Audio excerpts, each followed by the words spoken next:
let's talk about women's health. Baik, perkenalkan saya Dr. Muda Nur Makfira selaku host pada hari ini.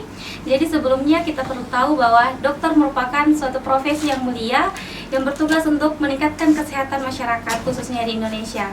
Pada kesempatan kali ini di episode yang menarik, kita kedatangan tamu spesial nih, dua dokter hebat kita. Yang pertama dengan hormat saya sebutkan namanya Dr. Muhammad Akbar, Magister Kesehatan. Selamat datang dokter. Kemudian Dr. Muhammad Ikhlas, Magister Kesehatan, Spesialis Bedah, Subspesialis Onkologi Konsultan, selaku dokter bedah kanker satu-satunya di Sulawesi Tengah. Selamat datang dokter. Bagaimana kabarnya dok hari ini? Alhamdulillah baik. Alhamdulillah dok ya.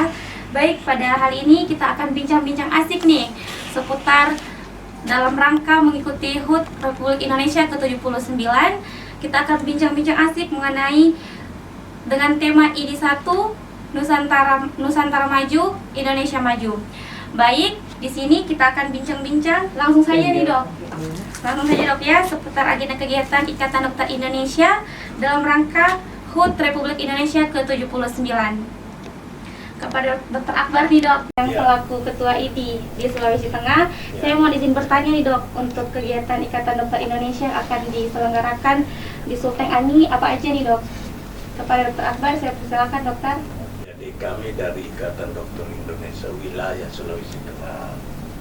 Jadi kalau cabang itu Palu, ini wilayah. Jadi kami sebagai bagian daripada bangsa yang selama ini juga berperan aktif dan turut serta di dalam misi kemerdekaan. Mulai dari awal bangkitnya kebangsaan ini, dokter itu selalu berperan. Nah, untuk perayaan tahun 2024 yang ke-79 ini, di wilayah Sulawesi Tengah menghayat acara dalam bentuk silaturahmi anggota dengan sesama anggota, seluruh anggota ID di wilayah Sulawesi Tengah, dengan melaksanakan beberapa kegiatan. Jadi intinya adalah ini silaturahmi bersama-sama dengan teman-teman dokter sejawat dan Ikatan Istri Dokter Indonesia dalam juga turut mengisi merayakan Hari Kemerdekaan Republik Indonesia. Adapun materi acaranya nanti Pak Ketua yang menjelaskan. Baik dokter, terima kasih dok atas penjelasannya dok. Nah selanjutnya nih dok, bagaimana dengan pencapaian Ikatan Dokter Indonesia khususnya di Sulawesi Tengah nih dok?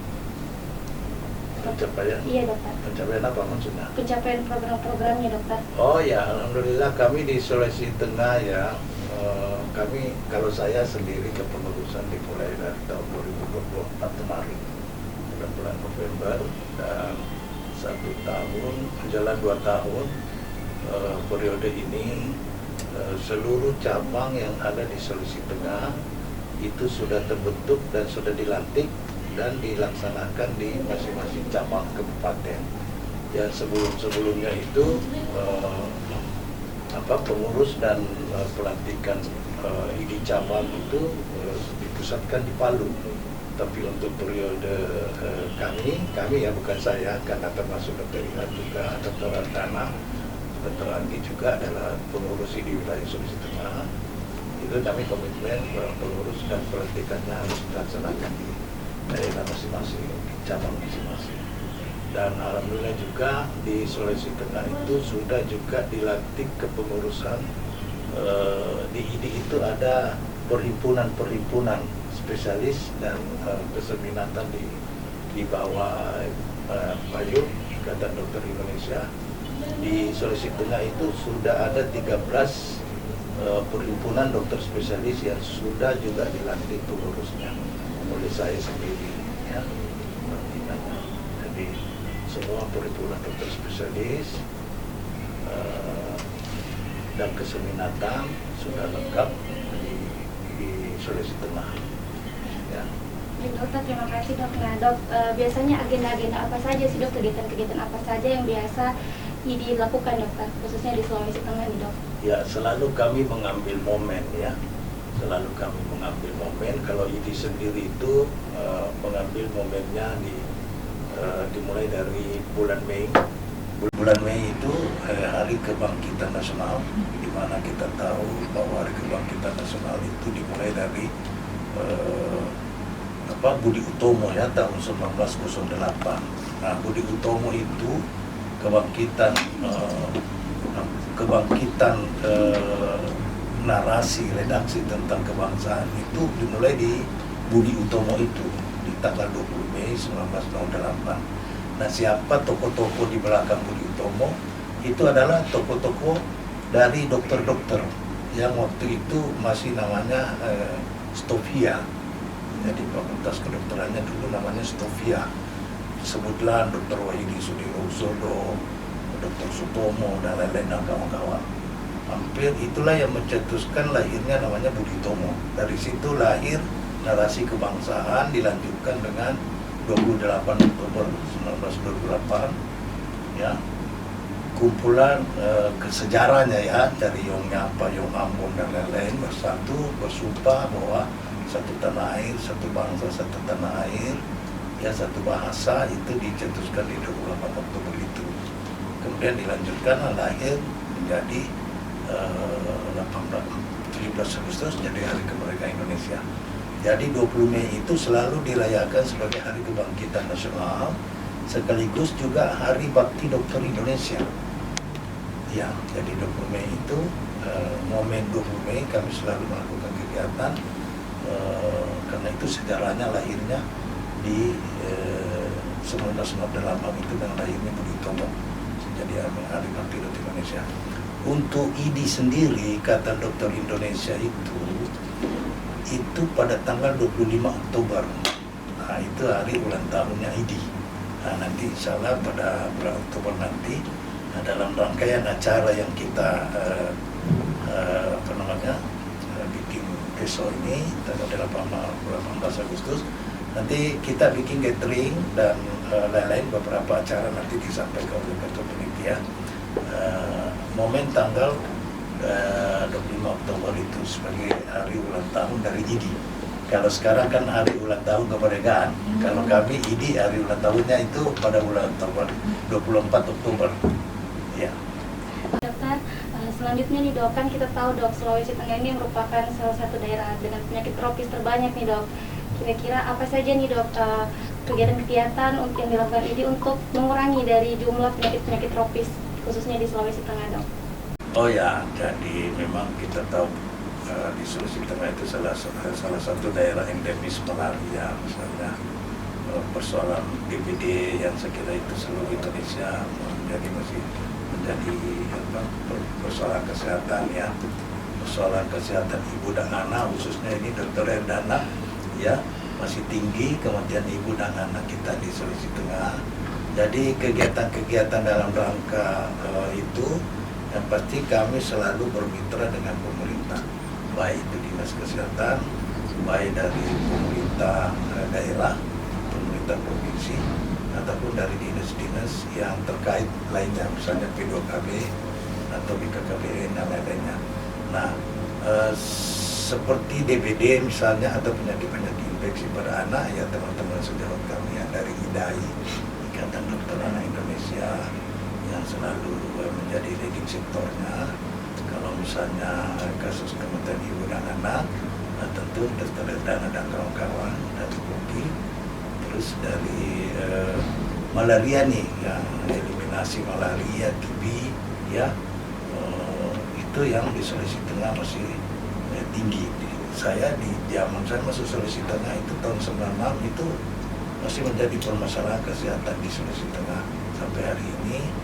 Eliminasi terhadap penyakit TB dan malaria menjadi pekerjaan rumah, tapi itu bukan pekerjaannya dokter ya, itu program pemerintah ya. Nah, di mana dokter itu menjadi salah satu provider utama di situ ya. Baik, terima kasih dokter. Selanjutnya saya dengar-dengar nih dok, katanya ini membuat kegiatan GPG Express dok di dekat-dekat ini untuk pengupdatean ilmunya katanya dok. Oh, itu PGP Extra. Iya. Nah, itu teman-teman kami dari Perhimpunan Dokter Umum Indonesia akan mengadakan namanya PGP Extra, itu kegiatan ilmiah tahunan. Itu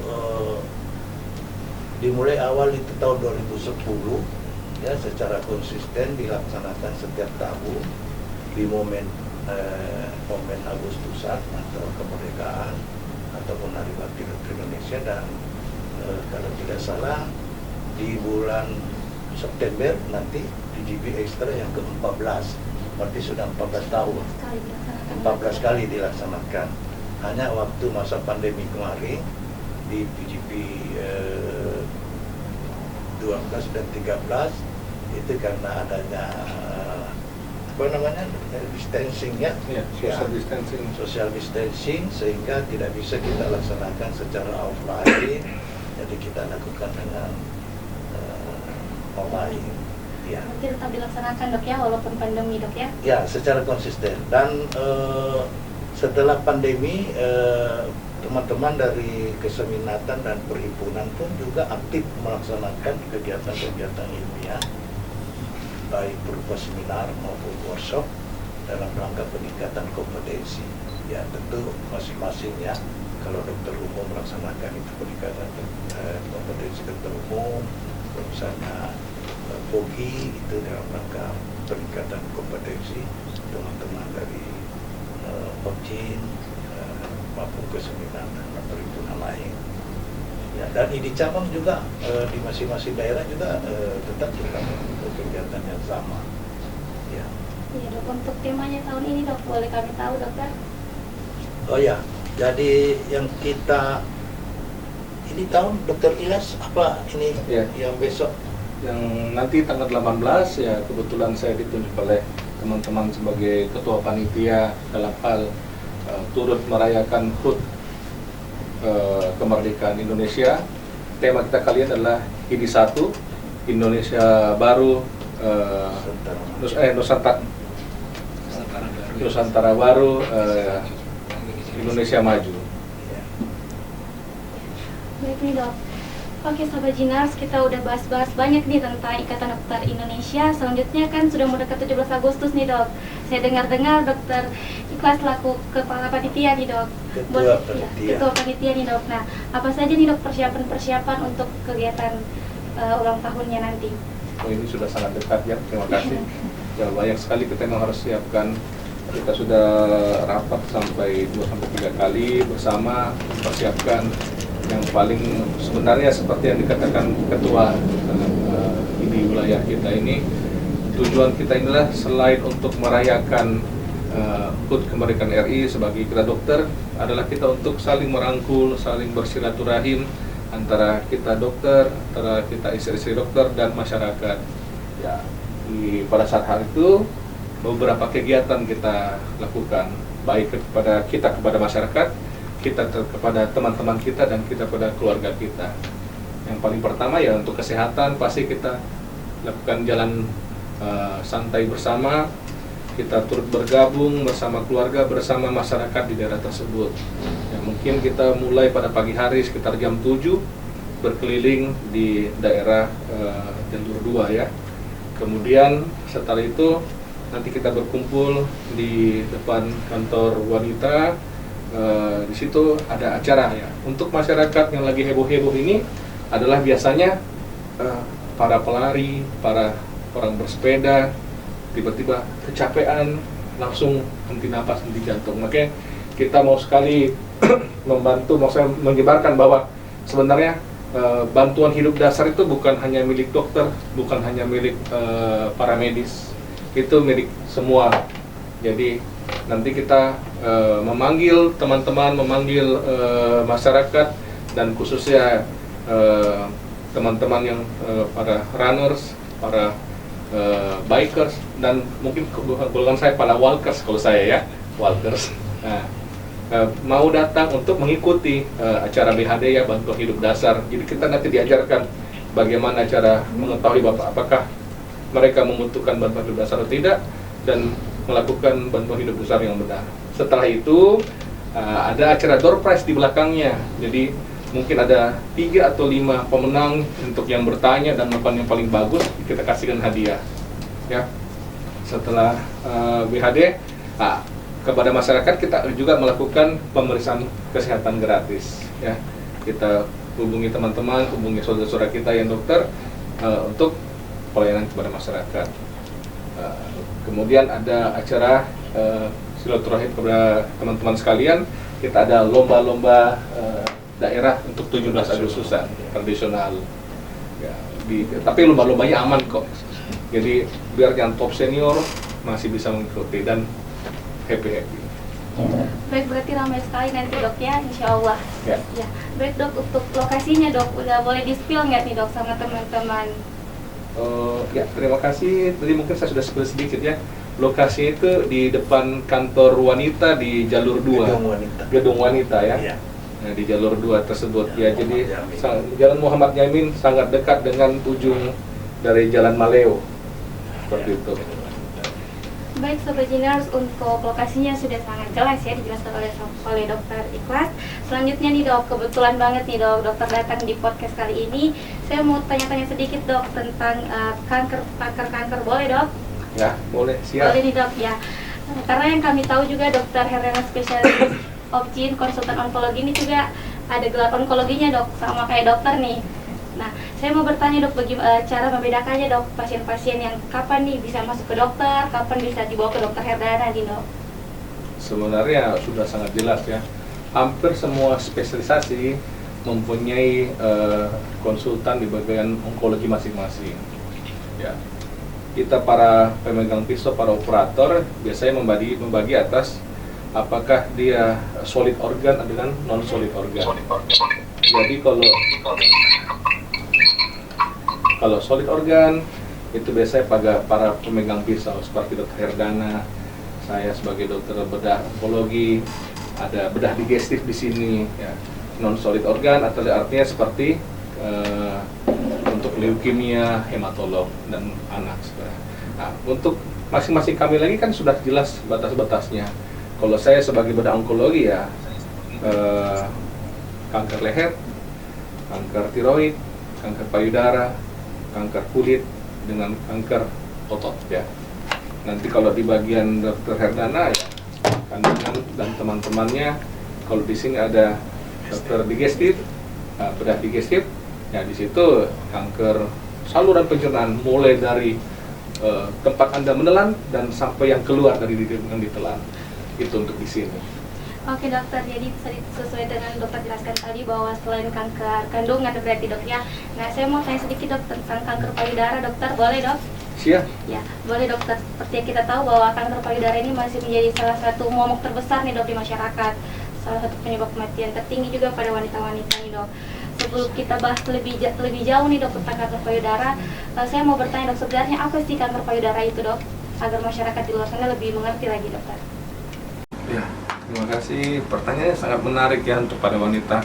Saya kira para wanita pada saat ini payudara merupakan mahkota mereka ya. Jadi mereka kadang-kadang pasien-pasien yang datang itu sangat takut ya maksudnya. Padahal 70% pasien yang datang dengan benjolan atau ada keluar cairan di ujung, 70% bukan ganas ya. Ya. Yang paling disayangkan apabila pada saat ganas terlambat kedatangannya. Ya, sebenarnya kalau kita kuliah ya, kanker itu paling akhir. Jadi biasanya itu pasien datang dengan benjolan. Apa itu benjolan? Benjolan, apa itu tumor ya? Pasien datang dengan tumor. Tumor adalah benjolan yang tidak normal pada tubuh. Seperti itu. Tumor terbagi berapa? Tumor itu ada yang pertumbuhan atau neoplasma, pertumbuhan sel baru atau jaringan baru, ada yang tidak tumbuh. Ya, kanker adalah tumor neoplasma yang ganas. Kalau tumor neoplasma yang jinak ya cukup dia tumor jinak, tapi bukan kanker. Tapi hal itu akan sangat belakang dan sebenarnya pasien yang sebagian besar datang dengan yang awal ya, mestinya mereka bisa dapat sebagai tumor jinak, ya seperti itu. Oke dokter, terima kasih atas penjelasannya dok. Selanjutnya masih banyak nih dok penyebab kanker yang masyarakat lain belum tahu nih dok. Kira-kira apa sih dok penyebab kanker itu? Apalagi kanker payudara ini dok. Nah, kalau kita belajar kanker lagi, hampir semua penyebab kanker itu dari latar belakang spesialisasi itu hampir sama ya. Penyebab kanker kalau kita belajar terbagi atas dua. Penyebab kanker yang bisa dimodifikasi dan penyebab kanker yang tidak dapat dimodifikasi. Apa nih contohnya? Toh, yang dimodifikasi adalah gaya hidup, bagaimana pola makan, ya. Kalau tidak dapat dimodifikasi, apa contohnya? Umur, genetik dari keluarga, ya.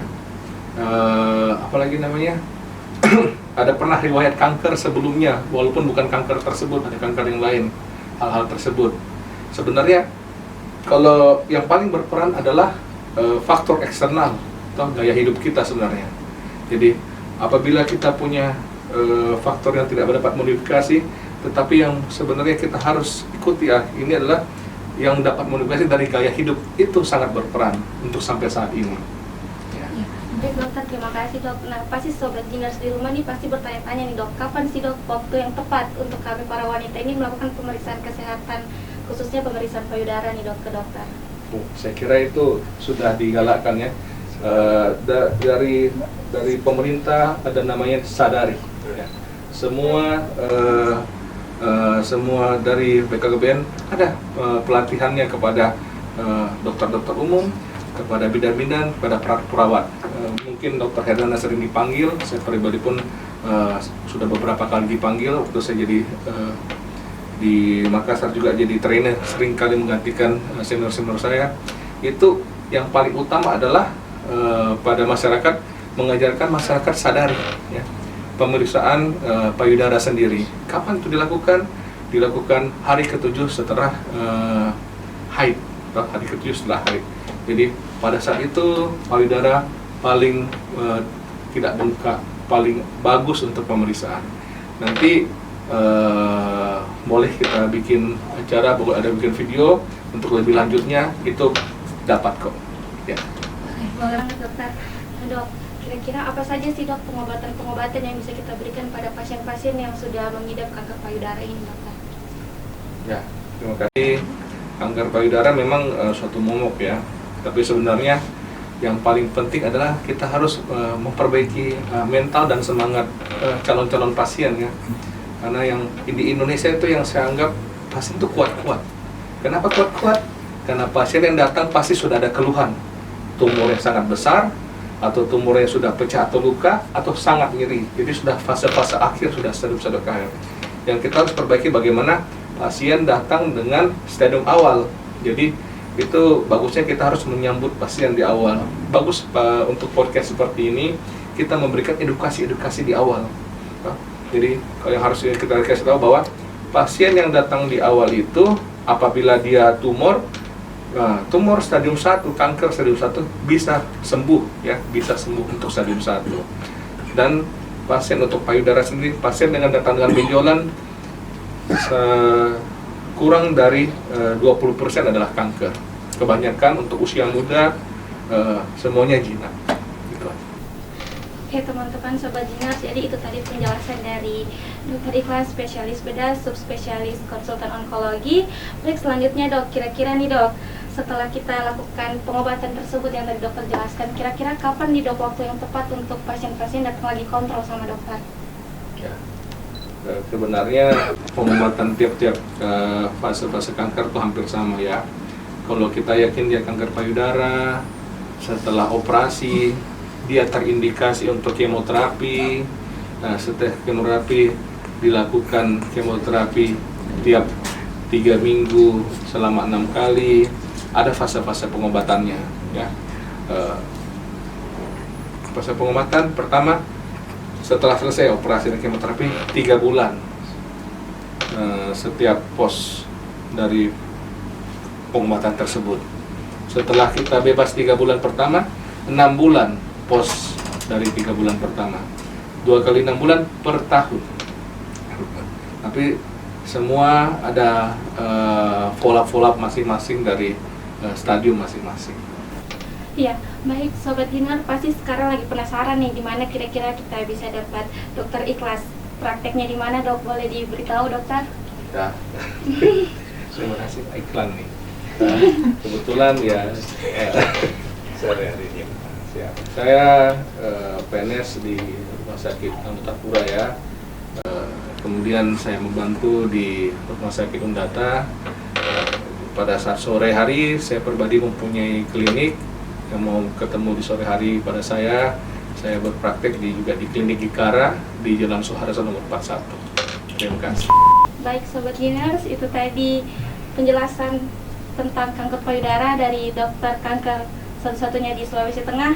Nah dok, sekarang saya mau bertanya nih kepada kedua dokter hebat kami, gimana nih dok peran IDI dalam memberantas kanker payudara khususnya di Sulawesi Tengah? Kepada dokter Akbar terlebih dahulu dokter, selaku ketua IDI dok. Ya, jadi seperti yang disampaikan oleh dokter Ita tadi, bahwa yang paling penting itu adalah deteksi dini, ya, sosialisasi tentang sadari. Ini bicara tentang kanker payudara ya. Saya kira itu sudah umum, sudah bertahun-tahun. Cuma kadang-kadang masyarakat kita yang tidak konsen ya. Padahal sadari itu bisa dilakukan sendiri. Pemeriksaan payudara sendiri itu di depan cermin ya dok ya. Siap. Nah, tadi kapan waktunya setelah 7 hari tujuh hari pasca haid. Kenapa? Karena selama haid biasanya itu hormon-hormon payudara itu masih bekerja, jadi payudara jadi bengkak, keras, ada rasa nyeri kalau dipegang misalnya. Nah, pada setelah haid itu hormonnya sudah turun, jadi payudara sudah dalam keadaan normal. Nah, saat itulah diperiksa sadari. Nah itu ya, jadi yang paling penting itu adalah bagaimana mengajak seluruh masyarakat kita, khususnya ibu-ibu yang masih masa produktif ya dok ya, untuk selalu melaksanakan pemeriksaan payudara sendiri. Ketika itu ditemukan ada benjolan ya, yang kita sehari-hari kenal tumor, nah itu segera memeriksakan ke dokter atau fasilitas kesehatan terdekat. Kalau misalnya di desa-desa di kampung ya sama bidannya paling tidak. Nanti tenaga kesehatan lain itu, bidan pun, perawat pun sudah tahu akan kemana konsultasinya. Dia akan merujuk ke dokter, nanti karena alhamdulillah kita di Kota Palu, Sulawesi Tengah itu sudah ada dokter Ikhlas sebagai salah satu provider khusus untuk onkologi bedah ya. Nah memang tadi vote-nya bahwa pembunuh nomor 2 perempuan itu yang pertama kan CA cervix nih, dokter Hernana punya tupoksi, yang kedua itu kanker payudara memang nomor kedua bagi perempuan dan cukup tinggi dok. Kami kebetulan bekerja di FKTP ya, cukup banyak, hampir setiap bulan kami menemukan itu tumor-tumor yang kebanyakan itu FAM, fibroadenoma mammae ya. Fibroadenoma mammae itu biasanya pada wanita-wanita umur muda, termasuk gadis ya dok ya. Nah ini nanti dijelaskan sama dokter Ilas bagaimana sebenarnya itu kalau ketika dia menemukan seperti itu, terutama bagaimana namanya. Yang kedua, bahwa dengan kehadiran dokter Icas di Kota Palu, khususnya di Sulawesi Tengah, bahwa pelayanan onkologi bedah khususnya payudara itu tidak perlu lagi kita rujuk ke Makassar atau ke Surabaya atau ke kota-kota fasilitas lain, karena di Palu sudah tersedia dokternya sudah ada, terus penanganannya, kemoterapi sudah ada dok ya? Untuk saat ini masih sudah ada dok. Nah, sudah ada. Jadi kalau cancer biasanya onkologi membuka, kemudian dilanjutkan dengan terapi tadi. Pertanyaannya berapa lama? Nah itu biasanya ada apa namanya kalau kemoterapi dok? Ada fase-fasenya dok. Iya, ada tahapannya, ada serinya, seberapa seri. Nah itu. Jadi intinya bahwa ketika ada yang ditemukan kelainan berupa benjolan di sekitar payudara, segera memeriksakan diri, kemudian konsultannya sudah ada, penanganannya sudah boleh di Palu, tidak perlu kita keluar lagi dari Sulawesi Tengah. Ya. Baik, itu tadi penjelasan dari dokter-dokter hebat kita tentang kanker payudara. Nah, setelah kita mendengarkan penjelasan penting dari para dokter-dokter hebat ini, sebelum kita tutup nih dok, saya mau minta closing statement dulu dok dari dokter Akbar terlebih dahulu. Dokter, silakan dok. Oh ya, terkait dengan kegiatan kita besok ya dokter Icas ya, tanggal 18 dok. Dokter Icas tanggal 18 itu sesuai dengan dokter Icas sebagai ketua panitia melaksanakan kegiatan, satu kegiatan dalam temanya tadi Nusantara Maju, IDI 1, Indonesia Maju. ya itu temanya. Artinya itu ada beberapa rangkaian kegiatan. Jadi yang pertama adalah Jalan pagi bersama. jalan santai bersama diisi di itu Car Free Day ya, yang setiap hari Minggu memang pemerintah sudah memberikan fasilitas di dalam Miami. Cuma kita mengambil titik kumpulnya di depan gedung wanita. Di situ ada rangkaian beberapa acara. Yang pertama tadi tentang bantuan hidup dasar. Itu sosialisasi kepada masyarakat kita. Sebagaimana kita ketahui banyak sekarang kasus-kasus di lapangan kita lihat di media sosial atau di media elektronik, tiba-tiba kegiatan olahraga tiba-tiba ada yang jatuh, apakah itu henti jantung, henti nafas, dan orang-orang yang di sekitar situ belum memahami bagaimana cara melakukan pertolongan pertama berupa bantuan hidup dasar itu. Jadi besok itu para dokter-dokter terutama dari Perhimpunan Dokter Anestesi itu akan memandu, mensosialisasikan bagaimana masyarakat itu ketika menemukan kasus seperti ini bisa melakukan pertolongan pertama sebelum menghubungi kita atau kami dari kesehatan. Itu yang pertama. Yang kedua, tadi kita juga mengajak masyarakat ini peserta CT di situ untuk melakukan pemeriksaan medical check up. Kita siapkan teman-teman dokter untuk melakukan pemeriksaan, termasuk pemeriksaan gula darah dan lain-lain.